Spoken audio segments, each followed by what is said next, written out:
우리에게 허락하신 하나님의 말씀은 누가복음입니다. 누가복음 15장 11절에서 32절, 누가복음 15장 11절에서 32절까지의 말씀.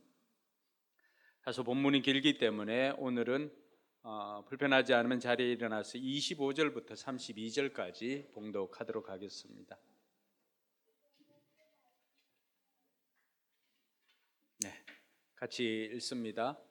그런데 큰 아들이 밭에 있다가 돌아오는데 집에 가까이 이르렀을 때에 음악 소리와 춤추면서 노는 소리를 듣고 종 하나를 불러서 무슨 일인지 물어보았다. 종이 그에게 말하였다. 아우님이 집에 돌아왔습니다. 건강한 몸으로 돌아온 것을 반겨서 주인 어른께서 살찐 송아지를 잡으셨습니다. 큰 아들은 화가 나서 집으로 돌아가려고 하지 않았다. 아버지가 나와서 그를 달랬다. 그러나 그는 아버지에게 대답하였다. 나는 이렇게 여러 해를 두고 아버지를 섬기고 있고 아버지의 명령을 한 번도 어긴 일이 없는데 나에게는 친구들과 함께 즐기라고 염소 새끼 한 마리도 주신 일이 없습니다. 그런데 창녀들과 어울려서 아버지의 재산을 다 삼켜버린 이 아들이 오니까 그를 위해서는 살찐 송아지를 잡으셨습니다. 아버지께서 그에게 말하였다. 얘야, 너는 늘 나와 함께 있으니 내가 가진 모든 것은 다 내 것이다. 그런데 너의 이 아우는 죽었다가 살아났고 내가 잃었다가 되찾았으니 즐기며 기뻐하는 것이 마땅하다. 아멘. 네, 5분씩 만나서 하늘복을 빌어주시기 바랍니다. 잘 오셨습니다. 하늘복 많이 받으세요. 잘 오셨습니다. 하늘복 많이 받으세요. 네, 잘 오셨습니다. 하늘복 많이 받으세요.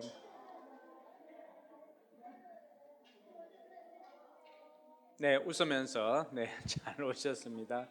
하늘복 많이 받으세요.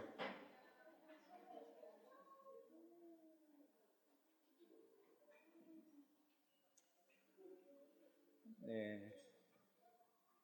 다음 주부터는 이제 다음 주에도 이렇게 하겠지만은 우리가 말씀 듣기 전에 한 1분 정도 읽었던 말씀을 서로 옆 사람하고 오늘 말씀이 무슨 내용일까 하는 이 하브루타를 한번 해보도록 그렇게 하겠습니다.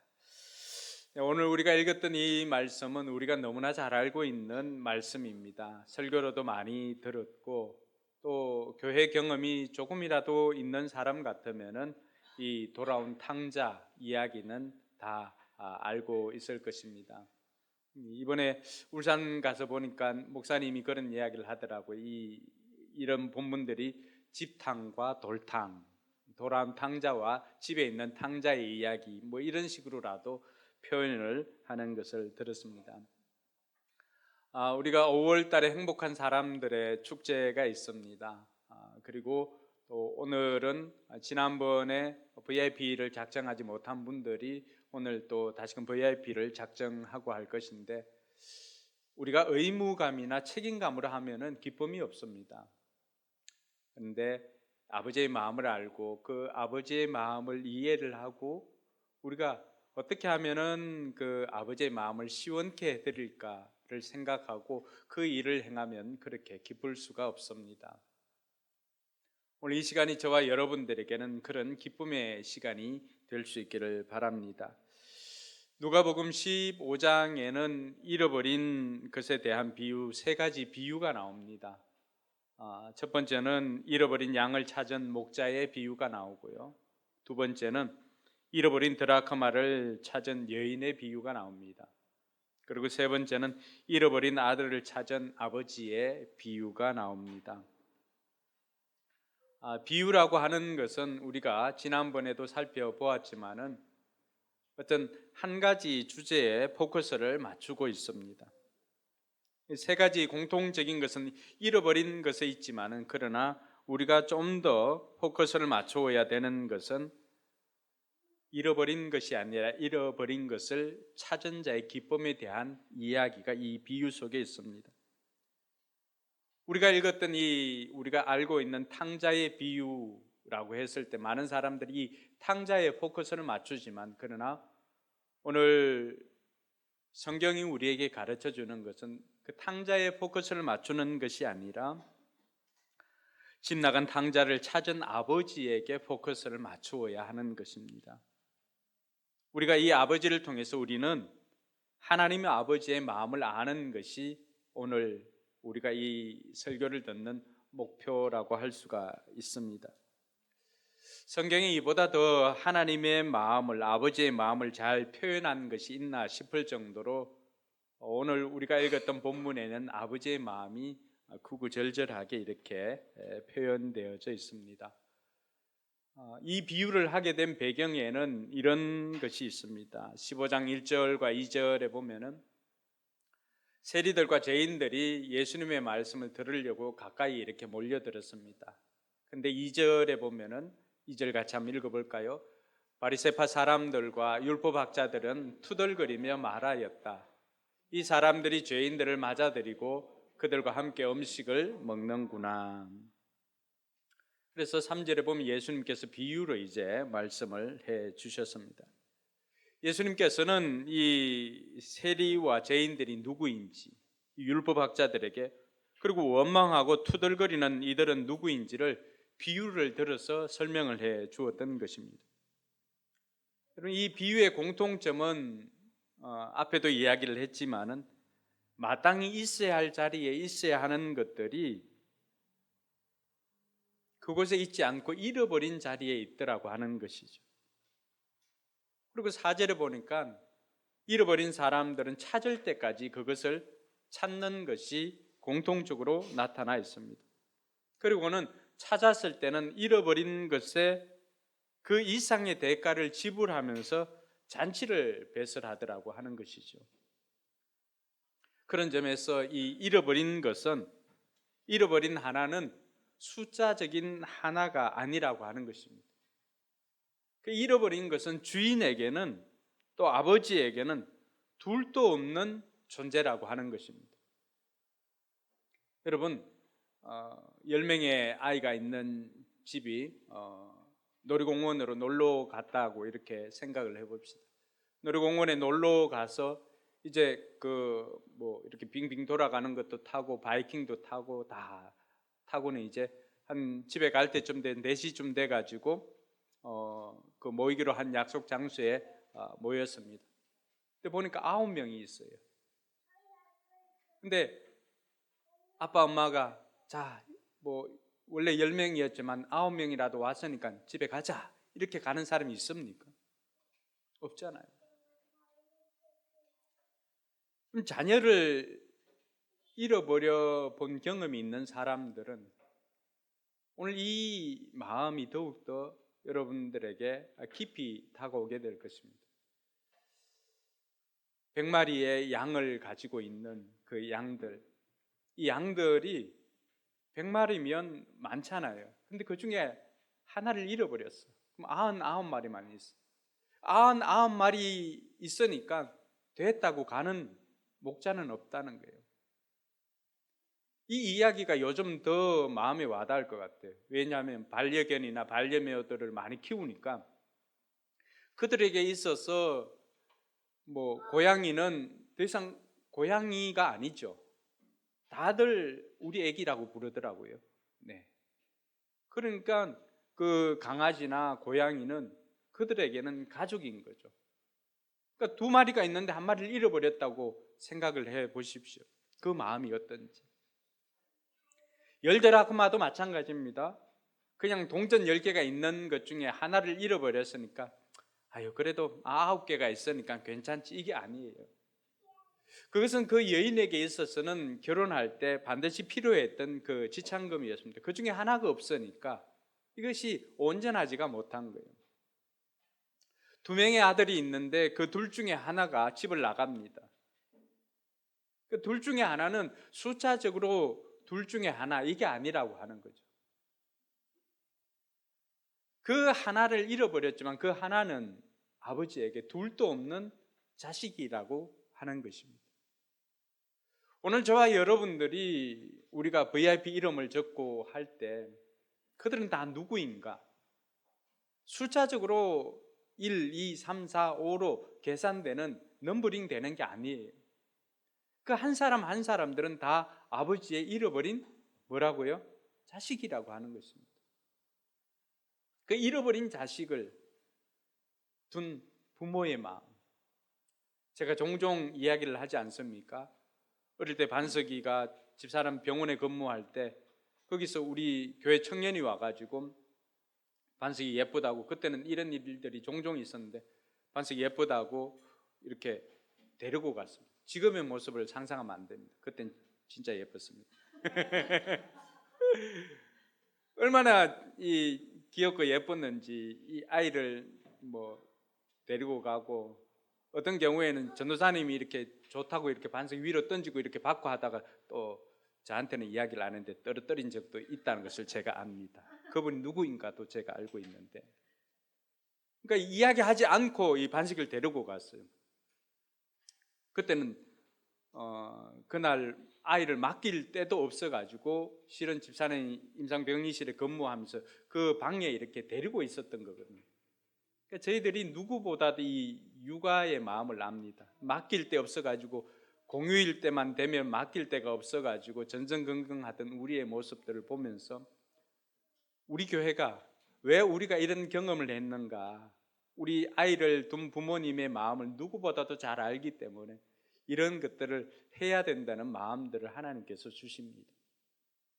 그런데 우리는 아이가 있을 줄 알았는데 그 순간에 아이가 사라진 거죠. 그러니 집사람이 나와서 이렇게 전화를 하고 해도 제대로 무슨 일이 있었는지도 표현하지 못합니다. 반석이 없어졌다는 그 이야기를 합니다. 근데 나중에 와서 이렇게 집사람을 보면은 제정신이 아니에요. 제정신.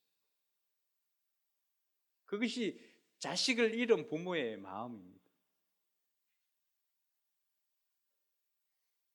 오늘 하나님 아버지의 마음이 그렇다는 것입니다. 그 마음을 저와 여러분들이 조금이라도 헤아려서 그 잃어버린 자녀를 아버지의 품에 안겨드리는 것, 그것이 저와 여러분들이 해야 될 일인 것입니다. 오늘 이곳에 나와 있는 아버지의 마음을 우리가 몇 가지로 이렇게 살펴보면 훨씬 더 우리의 마음에 닿을 수가 있습니다. 첫 번째는 진정 돌아오기를 바라면서도 지금은 놓아주시는 이 아버지의 마음, 이게 이해할 수 없는 아버지의 마음입니다. 오늘 둘째 아들이 어떻게 합니까? 아버지에게 재산을 요구합니다. 자기 몫을 달라고 요구를 합니다. 그래서 12절에 보면 내게 돌아올 몫을 내게 주십시오 하였다. 13절에 그래서 아버지는 살림을 두 아들에게 나누어 주었다. 며칠 뒤에 작은 아들은 제 것을 다 챙겨서 먼 지방으로 가서 거기서 방탕하게 살면서 그 재산을 낭비하였다. 둘째 아들이 아버지에게 요구한 것이 뭐예요? 아버지 재산 가운데 내게 돌아올 몫을 지금 달라는 것입니다. 오늘날로 이야기하면 유산을 요구한 것입니다. 지금도 굉장히 무리한 행동이지만 그것에서는 그 당시에도 그 아들은 정말로 해서는 안 될 행동을 한 것입니다. 하나님께서 왜 이걸 그냥 두셨을까? 아버지께서 왜 그냥 아무 말 하지 않고 이렇게 아들에게 선선히 내어주었을까? 오늘 아버지에게 그것을 요구한 이 아들은 어떤 상태였을까요? 살아있는 아버지에게 유산을 요구한다는 것은 아버지가 일찍 돌아가셔야만 받을 수 있는 거잖아요. 근데 지금 요구한다라고 하는 것은 이 아이가 지금 몸은 집에 함께 있지만은 뭐예요? 마음은 어떻다는 거예요? 이미 아버지를 떠났다는 거죠. 집에 있지만 이미 마음이 떠난 사람, 교회에 있지만 마음이 여기에 있지 않고 떠나 있는 사람, 하나님께서는 그러한 사람들을 그냥 내버려 두십니다. 망할 것을 알고도 진정으로 돌아오기를 원하는 아버지의 마음이 여기에 있는 거예요. 이 마음을 우리가 다 이해할 수는 없어요. 지금은 그냥 내버려 두십니다. 근데 여러분, 아버지 집에서 멀어지면 멀어질수록 어떤 일이 생길까요? 아버지 집에서 멀어지면 멀어질수록 삶의 비참함이 생기게 됩니다. 흐르는 강물처럼이라고 하는 그 영화를 제가 굉장히 좋아하는데 몇 번이나 보았는 영화인데, 거기에 보면은 몬테나에서 지각해서는 안 될 것이 있는데 그것은 교회와 낚시라고 했고, 몬테나에서 멀어질수록 망나니들이 많이 생긴다고 하는 이야기가 기억이 납니다. 아버지 집으로부터 멀어지면 멀어질수록 더 비참한 인생이 되는 것이죠. 로마서 1장 28절에 보니까 그 비참함을 이렇게 이야기를 합니다. 사람들이 하나님을 인정하기를 싫어하므로 하나님께서는 사람들을 타락한 자리에 내버려 두셔서 해서는 안 될 일을 하도록 놓아두셨다, 이렇게 말합니다. 그래서 로마서 1장 29절부터 32절에 보면 온갖 비참한 것들이 다 거기에 기록되어 있습니다. 기회가 되시면 로마서 1장을 한번 읽어보시면 좋겠습니다. 거기에는 온갖 불의와 악행, 탐욕, 악의, 시기, 살이와 분쟁, 사기와 적의, 중상모략, 하나님을 미워하고 불손함, 오만함, 악을 꾸미는 모략, 부모를 거역하고 우매한 자, 신이 없는 자, 무정한 자, 무자비한 자, 성경 거기에 이렇게 기록하고 있습니다. 죽어 마땅한 자. 아버지를 떠난 인생, 그냥 내버려둔 인생은 어떤 인생이라고 말하고 있습니까? 죽어 마땅한 자라고 표현할 정도로 비참한 인생을 살아갑니다. 오늘 둘째 아들이 아버지의 집을 떠나서 그 재산을 가지고 어떻게 살았습니까? 아버지의 집을 떠난 인생의 비참함을 이야기를 해주죠. 재산을 다 탕진하였습니다. 근데 엎친 데 덮친 격으로 무슨 일이 생깁니까? 거기에 흉년이 들었습니다. 그러니까 아주 궁핍하게 되었는데 결국에는 해서는 안 될 일을 하도록 놓아두셨다라고 로마서 1장 28절이 하는데 뭘 합니까? 여러분, 유대인들은 이 돼지 치는 것들을 가까이 하질 않습니다. 돼지야 가까이 하질 않습니다. 근데 먹고 살 게 없으니까 해서는 안 될 행동까지 하게 되는 거죠. 돼지를 치며 급기야는 어떻게 됩니까? 돼지가 먹는 것으로 배를 채우려고 해도 그것조차도 얻을 수가 없다라고 하는 것입니다.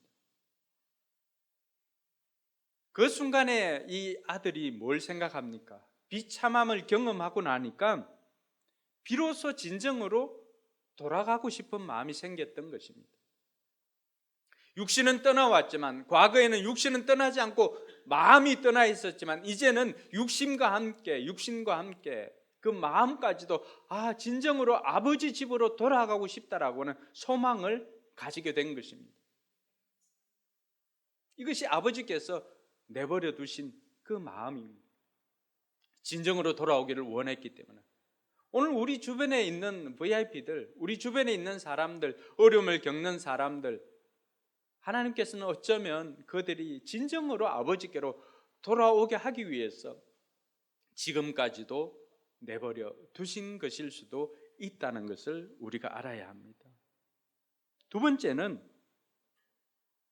아버지께서는 이런 아들을 회복시키고자 하는 아버지의 마음이 있음을 우리에게 가르쳐주고 있습니다. 이 아들이 우리 아버지 집에는 종들도 풍족함을 누리는데 나도 아버지 집으로 가고 싶다는 마음이 생겼지요. 그러니까 아들이 아니라 이제는 나를 종으로라도 나를 받아달라고 요청을 하고 싶다라고 생각을 하고는 그가 일어나 아버지께로 오게 됩니다. 오늘 20절 말씀에 보니까 그는 일어나서 아버지에게로 갔다. 그가 아직도 먼 거리에 있는데 그의 아버지가 그를 어떻게 합니까? 측은히 여겨서 달려가 그의 목을 껴안고 입을 맞추었다. 여러분, 먼저 아버지와의 관계가 깨어졌는데 이 아버지는 아들과 함께 아버지와의 관계를 회복시켜 주십니다. 아들은 종으로 받아달라고 했는데 아버지는 거기에는 대꾸도 하지 않습니다. 그러고는 쫓아가서 그를 달려가서 안아주시고는 입을 맞추고는 그렇게 합니다. 여러분, 이때 이 아들이 얼마나 세상에서 찌들었던 냄새가 날까요? 돼지를 치고 그 돼지가 먹는 것을 먹고 하였으니까 그 온 몸에 찌들어 있는 세상 냄새, 돼지의 냄새가 나지 않겠습니까? 근데 아버지는 거기에는 아랑곳하지 않습니다. 우리가 VIP들을 품어줄 때 바로 이런 마음이 있어야 됩니다. 세상이 찌들어 있는 그들의 마음, 세상이 찌들어 있는 그들의 냄새까지도 우리가 포용해 줄 수가 있어야 됩니다. 아버지는 이것을 통해서 아버지와의 관계를 회복시켜 주십니다. 한 걸음 더 나아가서 아버지는 가족에게서도, 가족 안에서도 지위를 회복시켜 주십니다. 종의 위치가 아니라 이 아들을 아들의 위치로 회복시켜 주었습니다. 22절을 보니까 그러나 아버지는 종들에게 말하였다. 어서 가서 가장 좋은 옷을 꺼내서 그에게 입히고 손에 반지를 끼우고 발에 신을 신겨라. 아들로서 차마 대우받기 힘드니까 종으로라도 받아달라고 요청했지만 아버지는 아무런 답을 하지 않고 오히려 가서 가장 좋은 옷을 꺼내오고 그에게 입히고 손에 반지를 끼우고 발에 신을 신겨라고 하면서 가족 안에서 아들의 위치로 회복시켜 주었습니다. 우리가 아버지 하나님을 만나게 되면 가족도 회복이 되어지는 것입니다. 할렐루야. 나와 하나님과의 관계가 회복되어지면 나와 이웃, 가장 이웃에 있는 내 가족과의 관계도 회복되어지는 것입니다. 이것이 회복시키고자 하는 아버지의 마음이 있기 때문에 그렇습니다. 거기서 한 걸음 더 나아가서 23절에 보니까 사회적인 지위까지도 회복시켜 주십니다. 살찐 송아지를 끌어내다가 잡아라, 우리가 먹고 즐기자라고 하면서 잔치를 벌여줍니다. 이 아이는 망나니가 아니라, 이 아이는 탕자가 아니라, 이 아이는 우리 집 가문에 그러한 모든 것들을 이어받을 아이다라고 하는 것을, 아들인 것을 온 동네 사람들에게 다시금 보여주는 것입니다. 그러니 그 사회 속에서 온전히 살아가도록 회복시켜주는 것이 아버지의 마음이었습니다. 이런 목장에서 이 아버지의 마음을 느끼게 해주었던 것이 입교 간증을 통해서 우리가 들었지 않습니까? 하나하나씩 회복시켜 주십니다.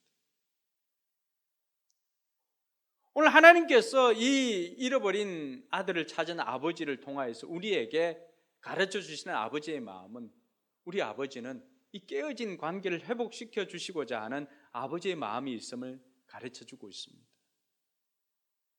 여러분, 하나님 아버지와 여러분들의 관계는 어떻습니까? 또 가족 안에서 관계는 어떻습니까? 그리고 사회 속에서 여러분들의 관계는 어떻습니까? 하나님 아버지를 만나면 이 모든 관계가 회복되어지는 것을 믿으시기 바랍니다. 셋째로는 수치를 감수하고서라도 먼저 다가오는 아버지의 마음입니다. 오늘 둘째 아들에게도 먼저 다가간 것은 누굽니까? 아버지입니다. 아버지. 안아주고 회복시켜 주시는 것도 아버지였습니다. 죄인인 아들에게 다가오시는 이 아버지는 어떻게 보면 이 죄인에게 다가간다는 것이 굉장히 수치스럽고 그 모든 것들을 탕진하였고 실패한 그 아들을 나가서 맞이한다는 것이 당시 문화에서는 굉장히 수치스러운 일이고, 또 이런 아버지가 채통 없이 달려가는 것도 굉장히 수치스러운 일이었습니다. 근데 아버지에게는 뭐가 중요하다는 것을 가르쳐 줍니까?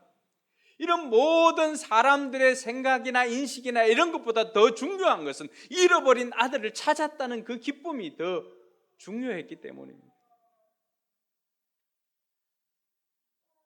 여러분, 하나님 아버지께서 우리에게 내려오시고 그 모든 수치와 능력을 십자가에서 달려 죽으시고 하였던 그 이유가 뭡니까? 수치를 감수하고서라도 우리를 찾았고 우리를 찾을 수 있다는 그 소망으로 말미암아서 그 모든 수치를 감당하시고 예수님께서 십자가에 달려 죽으신 것이 아닙니까? 아버지의 달려오심은 바로 거기에 있는 것입니다. 내가 이 수치를 당할지언정 너를 살리겠다, 너가 살아났구나라고 하는 그 기쁨 때문에 이 수치를 감당하고서라도 우리에게 달려오시는 것입니다. 이 달려오시는 아버지의 사랑이 느껴지십니까? 첫째 아들은 어떻습니까? 밭에서 일하다가 돌아왔는데 집에 풍악이 울리고 잔치 소리가 나니까 속이 상한 거죠. 화가 났습니다.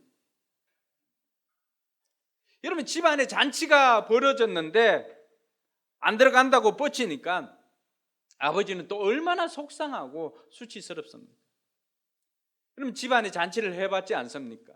집에 좋은 일이 생겼는데 이 잔치날에 자기는 거기 참석하지 않겠다고 뻗대는 아들들이 있으면 그 얼마나 속상한 일입니까? 근데 이때도 여러분, 먼저 달려간 분은 누굽니까? 아버지입니다. 이 아들에게 먼저 문지방을 넘고 다가간 것도 아버지입니다. 비록 달려온 거리는 둘째 아들에 비해서 짧을지는 모르겠지만은 그러나 이 아들에게 다가가는 문지방은 더 높았다라고 하는 사실입니다. 여기서 아버지의 사랑이 느껴집니다. 누구를 더 사랑하고 누구를 덜 사랑하고 하는 것이 아닙니다. 아버지는 각자에게 필요한 사랑을 베풀어 주시는 분이 우리 하나님 아버지인 것을 가르쳐 주고 있습니다. 달려온 길이는 다르다 할지라도 넘어야 할 높이는 더 높았던 것이 첫째 아들을 향한 아버지의 마음이었던 것입니다.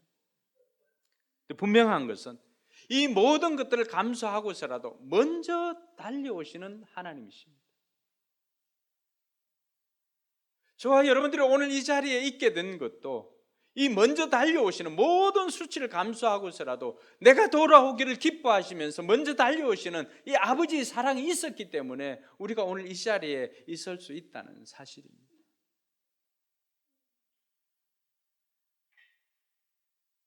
그리고 아버지께서 보여주시는 것은 함께 기뻐하기를 원하는 아버지의 마음을 보여주십니다. 오늘 아버지 나는 읽지 않았지만 6절에도 나와 함께 기뻐해 주십시오, 잃었던 내 양을 찾았습니다.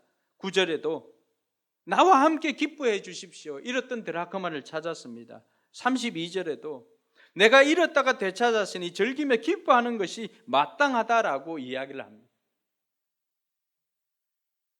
이 아버지의 마음은 이런 것을 찾았으니까 함께 기뻐하자는 것입니다. 그런데 이 아들은, 첫째 아들은 이 함께 기뻐하자라고 하는 이 아버지의 마음을 헤아리지를 못했던 것입니다. 29절에 보니까 그는 아버지에게 대답하였다. 나는 이렇게 여러 해를 두고 아버지를 섬기고 있고 아버지의 명령을 어긴 일이 없는데 나에게는 친구들과 함께 즐기라고 염소 새끼 한 마리 준 적이 없다. 첫째 아들은 그 기쁨을 알지 못합니다. 그럼 오늘 시작할 때 바리새인들과 율법학자들이 투덜거렸던 거 기억나십니까? 왜 죄인들이 저렇게 오는데 말리지도 않고 죄인들과 함께 먹고 마시느냐라고 하면서 저 죄인들이 돌아온 것을 불편해 했던 바리새인들이 느껴집니까? 예수님께서는 이 비유를 통하여서 지금 첫째 아들의 입장에서 어떤 마음을 가지고 있는지를 말해주고 있는 것이죠. 혹시라도 우리 역시도 이런 불편함을 갖고 있지 않습니까? 냄새나는 사람이 온다거나 여러분 수준에 맞지 않는 사람들이 온다고 생각했을 때, 또 조금 아픈 사람들이 온다고 생각했을 때 여러분 그런 마음 가지고 있지는 않습니까? 그럼 우리 역시도 투덜거렸던 바리새인들이나 율법학자들과 다르지 않습니다. 정작 아버지는 뭘 기뻐하는 거죠? 저 아이도 나의 잃어버린 아들이라고 하는 것을 가르쳐 줍니다. 그런데 첫째 아들은 뭘 한 거예요? 함께 있는 기쁨과 특권을 누리지 못하였습니다. 그러니까 율법 몇 개 지키는 것으로 의무감으로 하루하루를 살아왔던 사람입니다. 아버지와의 관계 속에서 기쁨을 누리지 못하고 단지 명령을 어기지 않았다고 하는 그 어기지 않음에 집착을 하고 있는 것입니다. 이 사람은 뭐예요? 자기 공로, 자기 의, 자기 행위에 근거해서 사는 사람입니다. 이 사람은 정작 아들이었지만 뭐처럼 산 거예요? 종처럼 살았던 것이죠. 그런 기쁨이 없는 것입니다. 의무감이나 책임감으로 하루하루를 보내니까 기쁨이 없는 것입니다. 아버지의 마음은 뭐예요? 잃어버린 것을 찾았기 때문에 함께 기뻐하자라고 하는 것입니다. 오늘 기도 중에 있었던 사람에게 진심이고 하나님께 전심인 교회, 기쁨과 감사가 넘치는 그리고 기도와 말씀이 있는 교회, 여러분 이런 교회에 우리가 하나 더 넣어야 되는 것이 바로 이 잔치집과 같은 교회입니다. 저는 우리 교회가 지지난주에는 그늘이 되어주는 교회가 되기를 소망했는데 한 가지 더 원한다면 우리 교회가 이런 늘 잔치집 같은 교회가 되기를 소망합니다. 처음 원형 목장할 때 그때는 마치 이런 잔치집 분위기가 났습니다. 목장에 오면은 모든 사람들이 오고 마치 명절 때 윤목자 그런 태수비 형제가 그런 고백을 했나요? 명절에 큰 집에 가서 가족들하고 다 만나는 그런 기분이라고. 오늘 우리 교회가 매주마다 하나님께서 하나님의 잃어버린 자녀를 찾았기 때문에 매주마다 이곳에서 잔치가 벌어지는 교회가 되기를 주님의 이름으로 축원합니다. 옆사람이 그렇게 축복합시다. 잔치집 같은 교회 만들어 봅시다. 누가 해주는 게 아니에요. 우리가 만드는 것입니다. 그게 우리가 첫째 아들처럼 뻗대는 것이 아니라 아버지의 기쁨이 뭔지, 진짜 아버지의 마음이 어떤 것인지를 알고 그 잔치에 함께 기뻐하면서 이 아들이 어떻게 해야 되는 거예요? 문지방을 넘어서 돌아온 탕자에게 나아가야 되는 것이 이 아들이 해야 될 일입니다. 그래서 오늘 우리가 이 말씀을 가지고 적용을 할 때 우리가 순종하고 결단해야 되는 것이 무엇인가? 둘째 아들과 첫째 아들이 각각이 다르다는 것을 알 수가 있습니다. 여러분 이 둘째 아들은 어떻게 해서 이렇게 탕자가 되었습니까? 집을 나가게 되었습니까? 죄와 욕심 때문입니다. 많은 사람들이 아버지를 떠난 이유는 뭘까요? 욕심 때문입니다. 자기 멋대로 한번 살아보겠다고, 자기 힘으로 한번 살아보겠다고 결단을 하고 나가는 것입니다. 그러다가 아버지 집에서 멀어지면 멀어질수록 그 비참함을 경험하니까 그 비참함 속에 아들이 뭘 깨달은 거예요? 자기를 보고 성찰하게 된 것이죠. 이번에 갔을 때 박종욱 목사님 아주 재밌는 이야기를 해주시더라고요. 자기를 보고 성찰과 통찰이 없으면 현찰만 쫓는다고. 오늘 이 둘째 아들은 뭘 한 거예요? 자기 성찰이 있었던 거죠. 그래서 17절 말씀에 보면 그제서야 그 비참함 가운데서 뭘 느낀 거예요? 그제서야 정신이 들어서 이렇게 말하였습니다. 마치 정신 나간처럼 살아가는 사람들이 얼마나 많이 있습니까? 현찰을 쫓아가는 사람들이 얼마나 많이 있습니까? 그때 정신을 차려보니까 야, 진짜 아버지 집에 있는 것이 얼마나 행복하다는 것을 비로소 결핍을 통해서 깨닫게 된 거죠. 내 아버지의 많은 품꾼들에게는 먹을 것이 남아도는데 나는 여기서 굶어 죽는구나. 내가 일어나 아버지에게로 돌아가서 이렇게 말씀드려야 되겠다. 아버지, 내가 하늘과 아버지 앞에 죄를 지었습니다. 오늘 이 고백이 필요합니다. 자기를 보고 성찰하고 나니까 돌아올 마음이 생기는 것입니다. 이것을 다른 말로 우리가 뭐라고 합니까? 회개라고 합니다. 아버지께로 돌아와야 살 수가 있습니다. 비참한 인생을 끝내는 것은 아버지께로, 아버지 집으로 돌아와야 그 비참함이 끝나게 되는 것입니다. 오늘 몸은 여기 있지만 마음이 떠난 성도들, 여러분들이 살아나는 비결은 여러분들의 인생에 풀리지 않는 그 문제들이 해결되는 방법은 뭘까요? 돌이켜 회개하면서 아버지, 제가 아버지 앞에 죄를 지었습니다. 그러면서 그 죄와 그 죄를 짓게 만들었던 그 욕심을 내려놓는 것입니다. 그리고 우리 주변에 있는 수많은 사람들, 아버지의 집을 떠나서 비참한 인생을 하루하루 살아가고 있는 우리의 이웃들, 그들은 누구입니까? 잃어버린 아버지의 자녀들입니다. 이것을 안다면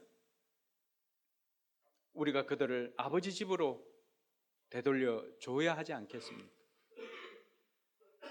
아버지는 이 아들을, 집 나간 아들을 매일매일 기다리며 동구 밖으로 나와 있었던 것입니다. 그렇지 않고서야 저 멀리서 오는 그 아들의 모습을 보고 아버지가 어떻게 단번에 알아볼 수가 있었을까요? 일본 작가 중에 미우라 아야코가 썼던 그 소설책 중에 나오는 내용입니다. 어떤 목사님이 예화를 사용하였던데, 딸이 집을 나갔습니다. 가출을 했습니다. 그날부터 시작해서 딸은 이 반대하는 결혼 때문에 나가서 살림을 차립니다. 그러고는 몇 년을 삽니다. 근데 처음 떠날 때는 사랑 때문에 떠난 것 같았지만 막상 살아보니까 사는 것이 만만치 않습니다. 늘 폭력에 폭언에 하루하루 사는 것이 지옥이었습니다. 어느 날 이 딸이 더 이상 이렇게 살아서는 안 되겠다 생각하고 다시 아버지 집으로 가야 되겠다는 결단을 합니다. 그리고는 아버지 집에 기차를 타고 와서 바로 들어갈 용기가 생기지 않습니다. 어선풀에 저녁이 되고 이렇게 캄캄하여서 주변을 인식하지 못할 정도가 되었을 때 자기 집으로 들어가려고 합니다. 혹시라도 문이 잠겼으면 어떻게 할까 이런 생각을 하고 아버지 집 문을 석 밀어봅니다. 삐걱 소리가 나는 동시에 방 안에서 들리는 아버지의 음성이 들립니다. 누구야? 이제 왔니? 누구야? 이제 왔니? 이 딸이 아버지 집을 나서는 순간부터 이 아버지는 이 딸을 기다리면서 문을 잠그지도 못하고 매일매일 딸을 기다려왔던 것입니다. 여러분, 그 삐걱거리는 소리가 오늘 하루만 났을까요? 바람이 불어도 삐걱 소리가 납니다. 잠기지 않은 문에 삐걱 소리가 납니다. 고양이가 지나가다 부딪혀도 삐걱 소리가 납니다. 그럴 때마다 안방에서 무슨 소리가 들렸을까요? 누구야 이제 왔니? 누구야 이제 왔니? 이것이 우리 아버지 하나님의 마음입니다.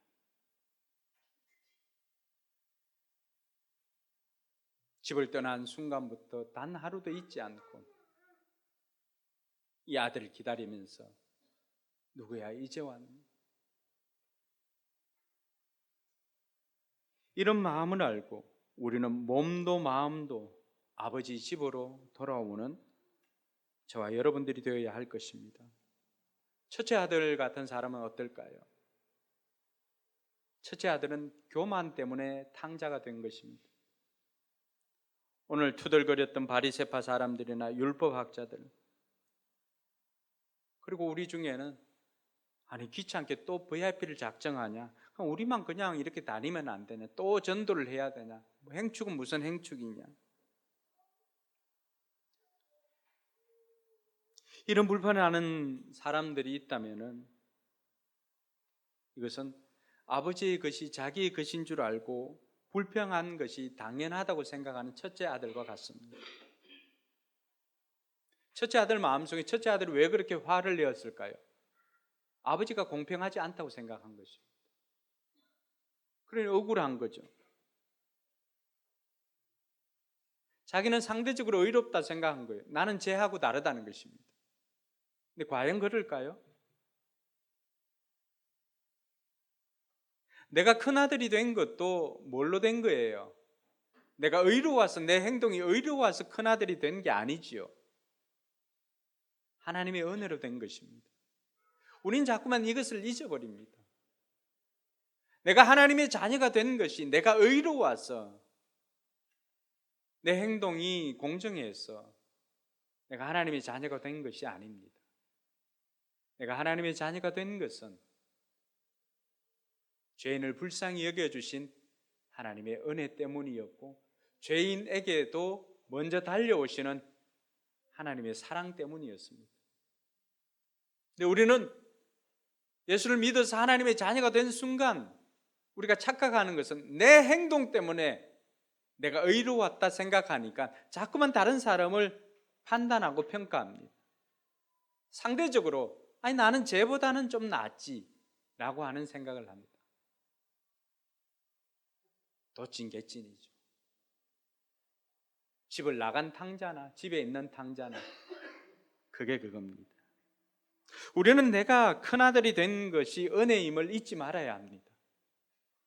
그래야 우리는 아버지께서 문지방을 넘어서 나에게 온 것처럼 내가 이제는 문지방을 넘어서 집 나간 아들을 찾아 나서야 되는 것이 우리의 몫입니다. 아버지께서 문지방을 넘어서 나에게 온 것처럼 이제는 내가 문지방을 넘어서 집 나간 둘째 아들에게 가야 되는 것이 우리가 해야 될 일입니다. 사랑하는 성도 여러분, 이번 한 주간 우리가 어떻게 살겠습니까? 여러분들이 둘째 아들 같은 사람이라고 한다면 아버지 앞에 나와서 아버지, 내가 아버지 앞에 죄를 지었습니다. 나를 용서해 주시고 나를 붙잡아 주십시오. 결단하면서 돌이켜 회개할 수 있기를 바랍니다. 그리고 여러분들이 첫째 아들 같은 사람이라고 한다면 또 무슨 전도냐 VIP냐라고 투덜거렸던 사람들이 있다면 이제는 하나님 앞에 우리의 교만을 내려놓고 하나님, 제가 아버지의 마음을 몰라서 그랬습니다. 용서해 주십시오. 제가 아버지의 마음을 알았으니까 이제는 내가 문지방을 넘어서 집 나간 하나님의 아들을, 하나님의 딸들을 찾아 나서겠습니다 라고 결단했으면 좋겠습니다. 여러분, 오늘의 결단에 여러분의 결단을 한번 적어보시길 바랍니다.